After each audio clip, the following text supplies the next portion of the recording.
আজ ২ জানুয়ারি শুক্রবার ২০২৬।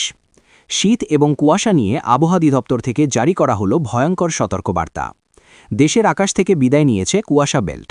দেশের অধিকাংশ জেলাতে দেখা মিলেছে সূর্যের। এরই মধ্যে আবারও ভয়ানক দুঃসংবাদ। আসতে চলেছে আরও একটি শক্তিশালী শৈত্যপ্রবাহ। তাপমাত্রা নেমে যেতে পারে ৬ থেকে ৭ ডিগ্রি সেলসিয়াসের নিচে। গত ২৪ ঘণ্টায় দেশের সর্বনিম্ন তাপমাত্রা রেকর্ড করা হয়েছে যশোরে ৭.৮ ডিগ্রি সেলসিয়াস। জানুয়ারির প্রথম সপ্তাহে তাপমাত্রা আরও কমতে পারে বলে ধারণা করছে বাংলাদেশ ওয়েদার অবজারভেশন টিম। জানিয়ে দিব কেমন থাকার সম্ভাবনা রয়েছে আগামী ২৪ থেকে ৪৮ ঘণ্টা দেশের ৮ বিভাগের ৬৪ জেলার আবহাওয়া পরিস্থিতি। তাই ভিডিওটিতে লাইক দিয়ে চ্যানেলটি সাবস্ক্রাইব করে রাখুন। আজ রাতের মধ্যেই রংপুর, রাজশাহী, খুলনা, বরিশাল, চট্টগ্রাম, ঢাকা, ময়মনসিংহ, সিলেট বিভাগের কোথাও কোথাও সর্বনিম্ন তাপমাত্রা নেমে যেতে পারে ৭ ডিগ্রি সেলসিয়াসের কাছাকাছি। হিমালয় থেকে ধেয়ে আসা কনকনে ঠান্ডা হিম বাতাসের কারণে অস্থির হয়ে উঠেছে জনজীবন।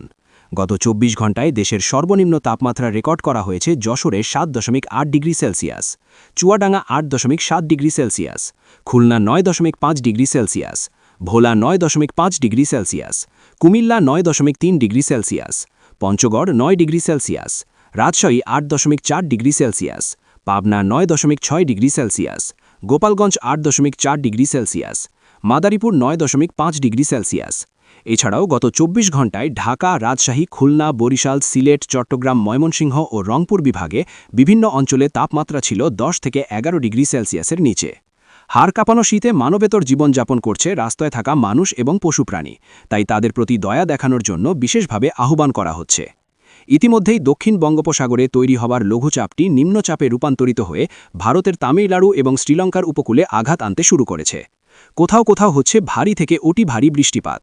আংশিক মেঘলা আকাশ সহ দেশের আবহাওয়া শুষ্ক থাকতে পারে এবং মধ্যরাত থেকে সকাল পর্যন্ত তীব্র ঘন কুয়াশায় ঢেকে থাকতে পারে দেশের অধিকাংশ জেলা।